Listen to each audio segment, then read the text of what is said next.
2024 NEET എക്സാമിൽ 687 മാർക്കോട് കൂടി മികച്ച വിജയം കൈവരിച്ച അഫ്രിന്റെ വലപ്പാടുള്ള വീട്ടിലാണ് നമ്മളിപ്പോൾ ഉള്ളത്.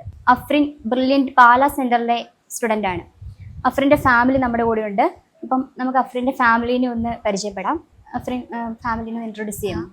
ഇത് വാപ്പയുടെ പേര് അഭിലാഷ്. വാപ്പ ഇപ്പോൾ തൃശ്ശൂർ GST ജോയിൻറ്റ് കമ്മീഷണറാണ്. ഉമ്മയുടെ പേര് സന.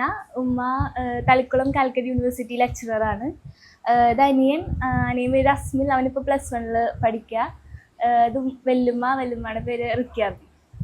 അഫ്രിന് റാങ്ക് എത്രയായിരുന്നു? Rank 4205 all India.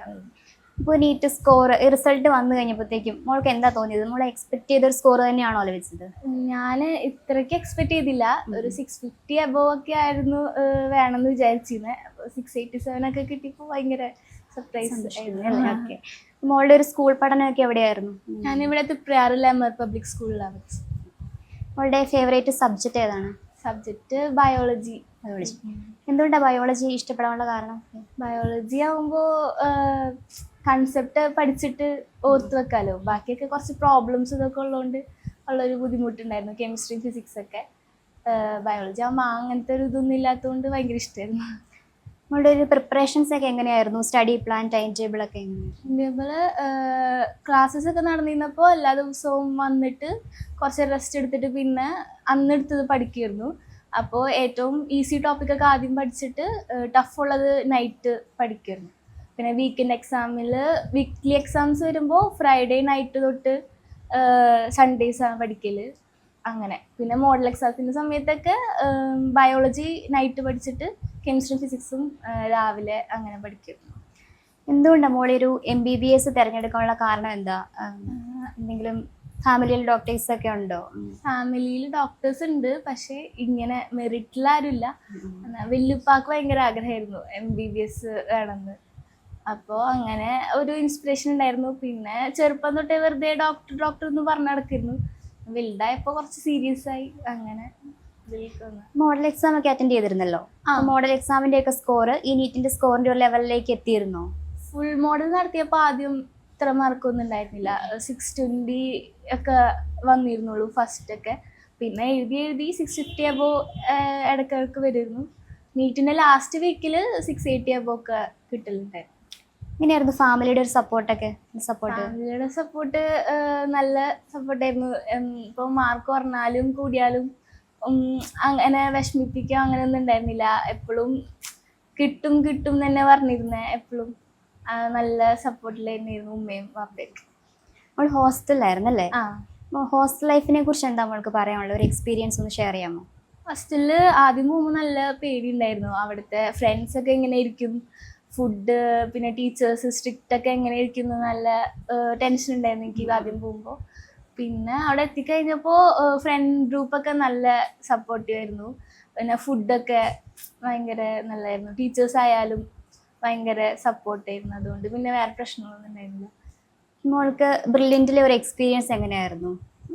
പറയാമോ, ഒന്ന് ഷെയർ ചെയ്യാമോ എക്സ്പീരിയൻസ്? ബ്രില്യൻറ്റിൽ ആദ്യം ചെന്നപ്പോൾ എനിക്ക് നല്ല വിഷമമൊക്കെ ഉണ്ടായിരുന്നു. വീട്ടിൽ നിന്ന് മാറി നിൽക്കണ കുറച്ച് പ്രശ്നമൊക്കെ ഉണ്ടായി. പിന്നെ ഞാൻ കംഫർട്ടബിളായി. ടീച്ചേഴ്സ് ആയാലും ഭയങ്കര കംഫർട്ടബിൾ ആയിരുന്നു. ക്ലാസ്സിലൊക്കെ ഭയങ്കര എൻജോയ് ചെയ്തിട്ട് തന്നെയായിരുന്നു കേട്ടിരുന്നത്. അപ്പോൾ നല്ലൊരു ഇത് തന്നെയായിരുന്നു. അഫ്രിൻ്റെ ഫാമിലി നമ്മുടെ കൂടെ ഉണ്ട്. അപ്പം നമുക്ക് അഫ്രിൻ്റെ ഫാമിലിയോട് ചോദിക്കാം. മോളുടെ ഈ വിജയത്തിൽ അവരെ വളരെ ഹാപ്പിയാണ്. അപ്പം നമുക്ക് അവരോട് ചോദിക്കാം.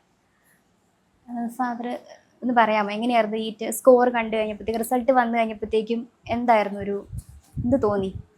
സ്കോർ കണ്ടു കഴിഞ്ഞപ്പോൾ എല്ലാവരെയും പോലെ തന്നെ വളരെയധികം സന്തോഷം തോന്നി. കാരണം ഞങ്ങളെല്ലാവരും ഞങ്ങൾക്ക് കഴിയാത്തത് മോളിലൂടെ നേടാം എന്നുള്ളതായിരുന്നു പ്രതീക്ഷ. അപ്പോൾ അത് കണ്ടപ്പോൾ അത്യധികം സന്തോഷം തോന്നി. ഉമ്മ എന്ത് പറയുന്നു? സന്തോഷം. മോന് ഇതേപോലെ മോള് ചെറുപ്പത്തിലേ തുടങ്ങി അത്യാവശ്യം പഠിക്കുമായിരുന്നു. അപ്പോൾ ഗവൺമെൻറ് ഇതിൽ തന്നെ കിട്ടണം എന്നുള്ള ഒരാഗ്രഹമായിരുന്നു. മോളോട് എപ്പോഴും പറയും, നന്നായി ട്രൈ ചെയ്തിട്ടുണ്ടെങ്കിൽ എന്തായാലും നല്ല മാർക്ക് കിട്ടും, സ്കോർ ചെയ്യാൻ പറ്റും. നേടിയെടുത്തതിൽ ഭയങ്കര സന്തോഷം. അനിയൻ എന്ത് പറയുന്നു? ചേച്ചിയുടെ വിജയത്തിൽ വളരെ ഹാപ്പിയാണല്ലേ? എന്ത് പറയുന്നു? കുറേ പഠിച്ച് പിന്നെ ഇവിടെ വന്നിട്ട് പിന്നെ താഴത്തോട്ടൊന്നും അറിയുന്നത് റൂമിൽ തന്നെ ഫുൾ ടൈം പിടിപ്പന്നെ. വെല്ലുമ്മയാണല്ലേ? വെല്ലുമ്മ എന്ത് പറയുന്നു? എനിക്ക് നല്ല ഭയങ്കര സന്തോഷം. മാർക്കൊക്കെ മനസ്സിലാക്കി. പഠനകാര്യത്തിലൊക്കെ അഫ്രിൻ എങ്ങനെയായിരുന്നു? നന്നായിട്ട് ഹാർഡ് വർക്ക് ചെയ്യുന്ന ആളായിരുന്നു? ഞാൻ നീറ്റിന് ചേർന്നതിന് ശേഷം ഇതുവരെ ഞാൻ പഠിക്കാത്ത രീതിയിൽ ഞാൻ ട്രൈ ചെയ്തിട്ടുണ്ടായിരുന്നു. എനിക്കിത് വേണമെന്ന് ഭയങ്കര ഒരു ആഗ്രഹം തന്നെയാണ്. സാർ എന്തുകൊണ്ടാണ് കോച്ചിങ്ങിന് വേണ്ടിയിട്ട് ബ്രില്യൻറ്റ് തന്നെ ചൂസ് ചെയ്യാനുള്ള ഒരു കാരണം? നീറ്റ് എന്ന് പറയുമ്പോൾ നമുക്ക് വേറൊരു പേര് മനസ്സിൽ വരില്ല.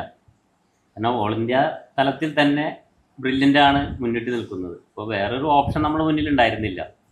പിന്നെ അവിടുത്തെ അധ്യാപകരുടെ ആ പഠിപ്പിക്കാനുള്ള കഴിവും പിന്നെ ചിട്ടയായ ആ ഒരു രീതികളുണ്ടല്ലോ, അതെല്ലാം നമ്മൾ ഇതിനു മുന്നേ അവിടെ നിന്ന് പഠിച്ചിറങ്ങിയ കുട്ടികളിലൂടെ അറിഞ്ഞിട്ടുണ്ട്. അതെല്ലാമാണ് ബ്രില്യൻ്റ് തന്നെ തിരഞ്ഞെടുക്കാൻ കാരണം. നമ്മുടെ മനസ്സിൽ വേറൊരു ഓപ്ഷൻ ഉണ്ടായിരുന്നില്ല. ബ്രില്യൻ്റ് തന്നെയാണ് നമുക്ക് മനസ്സിൽ വന്നത്.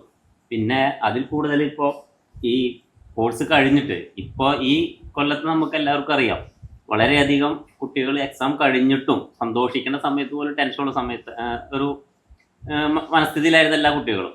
ആ സമയത്ത് മറ്റുള്ള ഇൻസ്റ്റിറ്റ്യൂട്ട്സ്, പേരിട്ട് പറയുന്നില്ലെങ്കിൽ മറ്റുള്ള ഇൻസ്റ്റിറ്റ്യൂട്ട്സ് റീനീറ്റ് വേണമെന്ന് പറഞ്ഞപ്പോൾ അത് വേണ്ട, കുട്ടികളെ ബാധിക്കുമെന്ന് പറഞ്ഞ് കുട്ടികളുടെ ഒപ്പം നിന്ന ഒരു ഇൻസ്റ്റിറ്റ്യൂട്ട് ഇന്ത്യയിൽ തന്നെ ബ്രില്യൻ്റേ ഉള്ളൂ. അപ്പോൾ ഈ ബ്രില്യൻറ്റിനപ്പുറം വേറെ ഇൻസ്റ്റിറ്റ്യൂട്ട് നമുക്കില്ല. ഇനിയും ഇപ്പോൾ മകനും താല്പര്യമുണ്ട്, ഇതല്ലെങ്കിൽ വേറെ ഫീൽഡ്, അതും ഞങ്ങളുടെ മനസ്സിൽ ബ്രില്യൻ്റ് തന്നെ ഉള്ളൂ, വേറൊരു ഓപ്ഷൻ ഞങ്ങൾക്ക് ഇല്ല. അഫ്രിൻ, നെക്സ്റ്റ് ഇയറിലേക്ക് പ്രിപ്പയർ ചെയ്യുന്ന കുട്ടികളുണ്ടല്ലോ, അവരോട് മോൾക്ക് എന്താ പറയാനുള്ളത്? ഒരു മെസ്സേജ്, അവരോട് പറയാനുള്ള ഒരു മെസ്സേജ് എന്താണ്? എനിക്ക് ഏറ്റവും കൂടുതൽ ഇത് തോന്നിയത് എപ്പോഴും ടെൻഷൻ വരുമായിരുന്നു, വിഷമം, മാർക്ക് കുറയുമ്പോൾ ഒക്കെ എപ്പോഴും വിഷമവും ടെൻഷനൊക്കെ വരുമായിരുന്നു. അപ്പോൾ ഞാൻ ആലോചിക്കലുണ്ട്, ഇങ്ങനെ വിഷമിച്ചിരുന്നിട്ട് കാര്യമില്ല, ടെൻഷൻ അടിച്ചിട്ട് കാര്യമില്ല, നമുക്ക് കിട്ടിയില്ല എന്ന് പറഞ്ഞ് വിഷമിക്കുന്ന ഒരു അവസ്ഥ ഇല്ലാണ്ടിരിക്കാൻ നമ്മൾ ഇപ്പോഴേ ഹാർഡ് വർക്ക് ചെയ്യുക എന്നുള്ളതായിരുന്നു ഏറ്റവും വലിയ. അപ്പോൾ അവരോട് പറയാനുള്ളത്, അവർക്ക് ടെൻഷൻ അടിക്കുക വിഷമിക്കുന്ന സമയത്ത് അങ്ങനെ ആലോചിക്കാണ്ട് ഇങ്ങനെ ഒരു അവസ്ഥ, ഇതിന് നീറ്റിന് ശേഷം അങ്ങനെ ഒരു അവസ്ഥ ഇല്ലാണ്ടിരിക്കാൻ വേണ്ടിയിട്ട് ഇപ്പോഴേ ഹാർഡ് വർക്ക് ചെയ്യുക. അതായിരുന്നു. അപ്പോൾ അഫ്രിൻ ആഗ്രഹിച്ച പോലെ തന്നെ നല്ലൊരു സ്കോർ അഫ്രിന് നേടിയെടുക്കാനായിട്ട് സാധിച്ചു. അപ്പോൾ മോളുടെ ഇനിയുള്ള ജീവിതത്തിലും മുന്നോട്ടുള്ള ജീവിതത്തിൽ നല്ല ഉയരങ്ങളിൽ എത്തിച്ചേരാനായിട്ട് സാധിക്കട്ടെ എന്ന് ആശംസിക്കുന്നു, പ്രാർത്ഥിക്കുന്നു. ഒരു ബ്രില്യൻറ്റ് ഫാമിലിയുടെ എല്ലാവിധ സപ്പോർട്ടും പ്രാർത്ഥനയും എപ്പോഴും കൂടെ ഉണ്ടായിരിക്കും. Okay, thank you.